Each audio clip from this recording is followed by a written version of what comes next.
देखिए ग्रेनेड को हम लोग हिंदी में हथगोला कहते हैं। इसकी शुरुआत जो हुई थी वो 1000 ईस्वी में चाइना से हुई थी। चाइना ने ही सबसे पहले बारूद को बनाया था। वो यूरोपीय देशों को बेचता था, बाद में यूरोपीय और अंग्रेजों ने इस बारूद में क्रमागत रूप से और विकसित करने लगा। पहले के समय में जो ग्रेनेड थे वो इस तरह से डेवलप नहीं थे, बल्कि उसे एक छोटे से कटोरा टाइप का बर्तन होता था, उसमें भर के उसमें आग लगा के फिर फेंका जाता था, जिससे कई बार वो वहीं ब्लास्ट कर जाता था और फेंकने वाले की भी मौत हो जाती थी।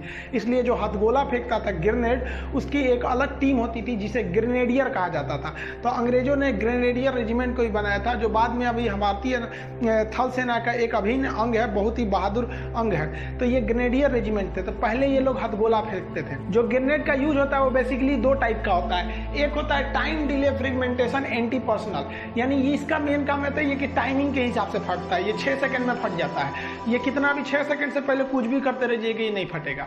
और एक होता है ना इम्पैक्ट ग्रेनेड, इसको टाइमिंग से कोई मतलब नहीं है, जब तक ये टकराएगा नहीं तब तक फटेगा नहीं। दोनों के अलग अलग यूज है। ज्यादातर प्रयोग होता है आपका टाइम डिले का। तो पहले इसको हम लोग समझते हैं। इसे जनरली हम लोग शॉर्टकट में टाइम डिले ही बोलते हैं, इतना बड़ा नाम नहीं बोलते हैं। इसको मूवी वगैरह में भी देखते होंगे, इसे छील के फेंक देते हैं सर। टाइम डिले जो ग्रेनेड होता है, इसका जो बाहरी हिस्सा होता है, आप ये देख रहे हैं दानेदार बनाया गया। इसे सिरेटेड कास्ट आयरन का बनाया गया रहता है। इसके बाहरी हिस्सा को हम लोग सेल कहते हैं, यानी बाहरी कवच।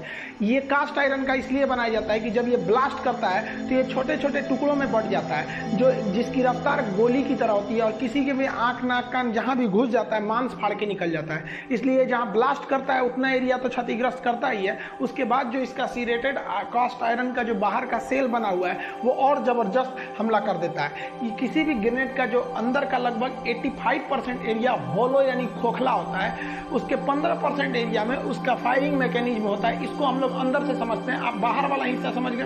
ग्रेनेड के अंदर का सिस्टम एकदम सिंपल होता है। अंदर एक स्प्रिंग होती है जिसे खींच कर ऊपर रखा जाता है। अगर वो स्प्रिंग नीचे गिर गई तो वो चिंगारी पैदा करेगी और अंदर ब्लास्ट हो जाएगा।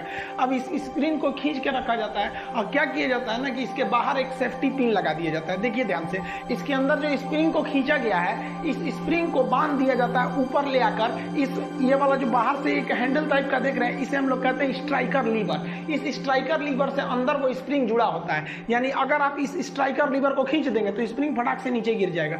अब ये गलती से भी तो खींच सकते हैं, इसलिए इसे लॉक करने के लिए एक सेफ्टी पिन लगा दिया जाता है। ये जो सेफ्टी पिन होता है, जब तक ये अंदर रहेगा आप इसको खोल नहीं सकते हैं। जहां आप इस सेफ्टी पिन को खींचे, ये स्प्रिंग की वजह से है तो ये अपने से फेंका जाएगा, यानी आपका ये पिन लगा रहना चाहिए यहाँ पर। अब अगर पिन निकल गया तो फिर सेफ्टी खत्म है, ये निकलेगा तो स्प्रिंग टोटल नीचे की ओर गिर जाएगा। तो ये रिंग को हम लोग बोलते हैं सेफ्टी रिंग, और ये वाला जो लटक रहा है बाहर की ओर हिस्सा, इसको हम लोग कहते हैं स्ट्राइकर लीवर। देखिए जो स्ट्राइकर लीवर होता है ये पकड़े रहता है स्ट्राइकर को। देखिए ये यहाँ पर जो यहाँ पे हल्का सा दिख रहा है ये स्ट्राइकर लीवर, ये तो सेफ्टी पिन हो गया यहाँ पर। ये स्ट्राइकर लीवर यहाँ पकड़े हुए है एक स्ट्राइकर को। ये स्ट्राइकर जो होता है ये क्या करता है, स्ट्राइकर को ऊपर खींच के रख दिया जाता है। ऊपर खींचने से क्या होता है कि यहाँ पे हम लोग स्प्रिंग लगा देते हैं। स्प्रिंग लगा देने से जितना आप इसको ऊपर खींचिएगा, इसके अंदर एक पोटेंशियल एनर्जी स्टोर हो जाएगी, और ये क्या करेगा, स्प्रिंग चाहेगा कैसे भी हम नीचे चले आए। अब इसको खींच के क्या किया जाता है, ऊपर फंसा दिया जाता है इसी स्ट्राइकर लीवर में। अब यहाँ पे देखिए आप स्ट्राइकर लीवर में फंसा हुआ है। जैसे हम सेफ्टी पिन को खींचेंगे स्ट्राइकर लीवर फेंका जाएगा स्प्रिंग के दबाव से, और ये जैसे हटेगा, यही स्ट्राइकर लीवर था जो इस स्ट्राइकर को खींच के ऊपर रखा हुआ था। अगर वो चला गया तो ये सीधे स्प्रिंग इस स्ट्राइकर को क्या करेगी, नीचे फेंक देगी। तो स्ट्राइकर दो चीजों से जुड़ा होता है। स्ट्राइकर में लगी रहती है स्ट्राइकर स्प्रिंग जो उसे ऊपर खींची रहती है, और उसको फंसा दिया जाता है बाहर में स्ट्राइकर लीवर से। स्ट्राइकर लीवर ना निकल जाए इसलिए उसमें लिए एक दे दिया जाता है सेफ्टी पिन। आप यहाँ देखेंगे तो ये जो पिन ये स्प्रिंग दिख रहा है, ये स्ट्राइकर के अंदर लगा हुआ है, स्ट्राइकर स्प्रिंग है, और नीचे का ये वाला पोर्शन स्ट्राइकर है। इसको खींच के रखा गया है, और ये बीच का जो खाली जगह होता है, अगर इसको जैसे ये निकल यहाँ से स्ट्राइकर लीवर हटाएंगे, स्ट्राइकर तुरंत नीचे गिरेगा। स्ट्राइकर मतलब समझते हैं, कैरम में भी तो स्ट्राइकर होता था जो दूसरे को मारता था। ये आके इसको मारेगा, यहाँ आके चिंगारी लगेगी और ये ब्लास्ट करेगा। आगे भी समझते हैं इसको। देखिए सेफ्टी पिन को आप दांत से भी निकाल सकते हैं, अंगूठा से भी निकाल सकते हैं, ऐसे भी निकाल के फेंका जाता है। अब इसमें एक चीज है कि अगर आप सेफ्टी पिन को निकाल दिए हैं लेकिन स्ट्राइकर लीवर को पकड़े हुए हैं तो ये ब्लास्ट नहीं करेगा। क्यों नहीं ब्लास्ट करेगा कि देखिए सेफ्टी पिन का काम था स्ट्राइकर लीवर को रोक के रखना। आप सेफ्टी पिन निकाल के अपने हाथ से रोक के रखें तो आप इसको 10 साल भी पकड़े रहेंगे तो ये ब्लास्ट नहीं करेगा। ब्लास्ट कराने के लिए सबसे जरूरी है स्ट्राइकर लीवर को यहाँ से हटा देना। तो इस तरह से पिन ब्लास्ट नहीं होगा। अब देखें ऐसे खींच के और थोड़ा सा स्टाइल में इसे फेंकते हैं सर। अब सीधे ऐसे नहीं चला के मारते हैं सर, और ऐसे चला के मार देंगे तो बेवकूफ़ी है। देखिए स्ट्राइकर लीवर जैसे नीचे आता है, नीचे आने के कारण स्ट्राइकर लीवर का निचला भाग काफी नोकीला धारदार बनाया जाता है ताकि नीचे आने से चिंगारी उत्पन्न हो। और यहाँ पर एक हम लोग चिंगारी उत्पन्न करने वाले पदार्थ को लगा देते हैं जिसे हम लोग कहते हैं परक्यूशन कैप। ये कैप जो होता है ये चिंगारी उत्पन्न करता है। जैसे यहाँ से स्ट्राइकर फेंकाएगा, ये स्प्रिंग का तो दबाव है, ये नीचे से गुरुत्वाकर्षण फटाक से इस पे मारेगा, सेकेंडों नहीं लगेगा, तुरंत आके मार देगा, यहाँ चिंगारी उत्पन्न हो जाता है। जैसे आप ये लाइटर में देखे होंगे गैस चलाने वाले में, आप पीछे से ढकेलते हैं तो जाके आगे वो पत्थर पे टकराता है, हल्का सा चिंगारी निकलती है, गैस का चूल्हा जल जाता है। सेम वही मैकेनिज्म यहाँ है। लेकिन यहाँ समस्या क्या है कि अगर यहीं ब्लास्ट हो जाएगा ना ये परक्यूशन कैप पर ही, तो भागने का मौका ही नहीं मिलेगा। जैसे हटाएंगे और जैसे आपका स्ट्राइकर लीवर गया हो तो 1 सेकंड भी नहीं लगेगा, स्प्रिंग के दबाव पे फटाक से मार देगा। तो इसको रोकना है कि भाई साहब जो मार रहा है बम ना उसको भी भागने का कम से कम मौका मिले। तो डिले करने के लिए यहाँ पर एक तो डिले, देखिए केमिकल डिले लगा देते हैं। ये एक ऐसा फ्यूल होता है ना, धागे के समान होता है फ्यूल, जिसको जलने में काफी समय लगता है। इसकी 2 खासियत होती है। ये जो ब्लू कलर का आप केमिकल डिले देख रहे हैं, इस पे ऐसा केमिकल लगा रहता है जो आग तो पकड़ लेता है, थोड़ा भी गर्मी पाएगा ना तुरंत आग पकड़ लेगा। अब यहाँ से ये टकराएगा इस पर परक्यूशन कैप पर तो चिंगारी उत्पन्न होगी, थोड़ा सा भी गर्मी में ये पकड़ लेता है तो आग बहुत जल्दी पकड़ता है, लेकिन धीरे धीरे जलता है। यानी थोड़ा भी गर्मी पाएगा आग लग जाएगा, लेकिन धीरे धीरे जलेगा। तो इसको जलने में 4 सेकंड का समय लग जाता है। तो यही जो होता है केमिकल डिले जो होता है, ये भागने का मौका देता है। इसीलिए जो मतलब बम फेंकने वाला होता है वो फेंकता है और सोचता है कि हम इधर 4 सेकंड समय बिता दें, उधर की ओर ना जाए, इसलिए वो आराम से फेंकता है। इसको आगे समझाएंगे हम। तो ये केमिकल डिले हो गया। अब इसके बाद ये रेड कलर वाला देख रहे हैं, ये है आपका डेटोनेटर। डेटोनेटर उस डिवाइस को कहते हैं जो एक बड़े से बम में छोटा सा विस्फोट उत्पन्न करता है ताकि वो बड़का बम भड़क जाए। जैसे दिवाली के पटाखा में आप पलीता में आग लगाए होंगे, आप बम में आग नहीं लगाते हैं, आप उसके पलीता में लगाते हैं, छील के लगाते हैं। उसी पलीतवा को कहा जाता है डेटोनेटर। टेक्निकल भाषा में डेटोनेटर होते हैं। तो वो ये डेटोनेटर है। ये क्या करेगा, थोड़ा सा आग लगेगा इसमें, ये थोड़ा सा ब्लास्ट करेगा तो इसके चारों ओर जो 85% खाली एरिया था उसके अंदर भरा था अमोनियम नाइट्रेट, वो पूरी तरह से ब्लास्ट कर जाएगा। तो 4 सेकंड ले लिया ये वाला प्रोसेस। तो यहाँ से यहाँ आने में 1 सेकंड लग गया, केमिकल डिले को जलने में 4 सेकंड लग गया, डेटोनेटर को जलने में 1 सेकंड लग गया, टोटल 6 सेकंड लग गए। डेटोनेटर ब्लास्ट करेगा तो इसके चारों ओर भरा हुआ है अमोनियम नाइट्रेट का वो बारूद भरा हुआ है, वो बारूद ब्लास्ट करेगा, ये पूरी तरह से ब्लास्ट कर जाएगा।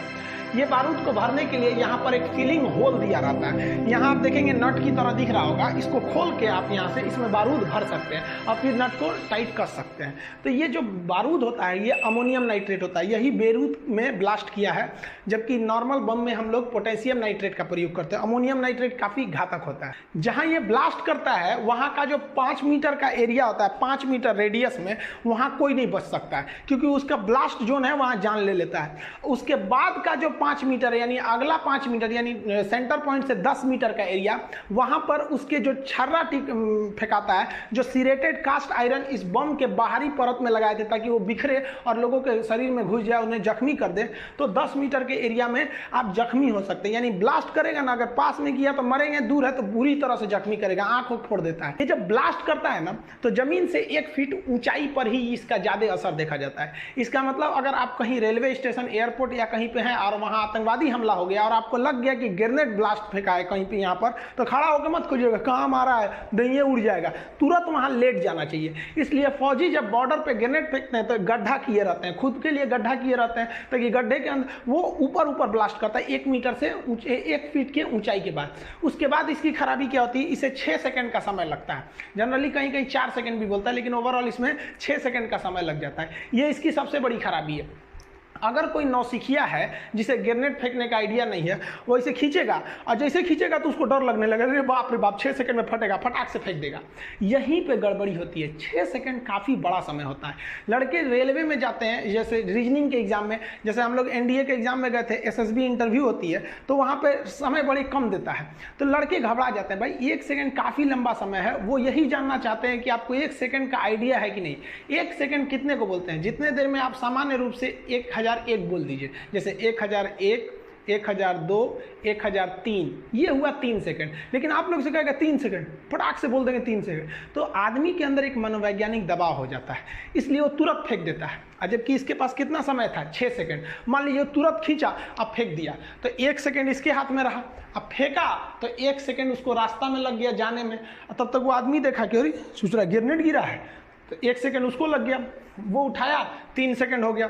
अब फिर वापस वो फेंका तो 1 सेकंड उसमें लग गया, 4 सेकंड, और उसके बाद 5वां से 6वां सेकंड जब भड़कने का था तो वापस आपके पास फेंक दिया वो आदमी।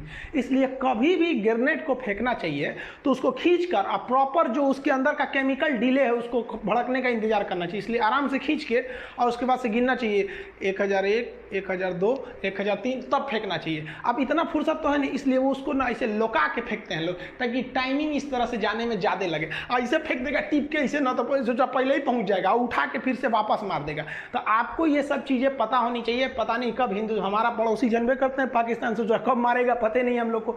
तो हम एक मूवी में भी देख रहे थे जिसमें ताज होटल पे हमला हुआ था, तो ग्रेनेड फेंक दिया तो लोग देख रहे हैं, अरे भाई फेंक दिया, उठा के वापस फेंको तुरंत, वहां से कहीं भी फेंको, वहां पे कहीं नहीं मिल रहा है तो हवा में तेज उछाल दो कि ऊपर जाके ब्लास्ट हो कहीं पे। कि इससे बच के रहना चाहिए। जो 6 सेकंड की समस्या थी उसे खत्म करने के लिए एक अलग टाइप का ग्रेनेड का आविष्कार किया गया जिसे कहते हैं इंपैक्ट ग्रेनेड। ये ग्रेनेड टाइमिंग के हिसाब से नहीं फटता है, बल्कि झटका यानी इस पर इंपैक्ट लगेगा तो ही फटेगा। जैसे आप इसका सेफ्टी पिन निकाल देंगे और इसका जो ये आपका स्ट्राइकर लीवर अगर अलग हो गया तो आप इसको लिए रहिए, दिन भर नहीं भड़केगा। और जैसे पटक दिए भड़क जाएगा। और इससे पहले वाला जो टाइम डिले ग्रेनेड था उसको पटकने से नहीं था, उसको 6 सेकंड में फटेगा वहां पे, तो ये पटकने से फटता है। तो इसकी एक समस्या क्या है कि इसको जोर से पटकना पड़ता है। अब जोर से पटकिएगा तो हाथ में कितना दम होता है, वो भी लड़ाई के मैदान में आपको कोई कंपटीशन कर रहे हैं कि हमको जोर से फेंकना है, कहीं इधर से गोली चलती है, दुनिया भर का कहीं कहीं से गोली चलने लगती है। तो इसकी समस्या को दूर करने के लिए इसी इंपैक्ट ग्रेनेड का के लिए लॉन्च करने के लिए एक अलग से ग्रेनेड लॉन्चर बनाया गया है। ये बंदूक जो होती है ना, गोली नहीं चलाती है, ग्रेनेड चलाती है। इसमें ग्रेनेड को भर दिया जाता है और दूर से मार दिया जाता है ग्रेनेड को। अब इसमें जो ग्रेनेड भरा जाता है वो ये वाला नहीं भरा जाता है,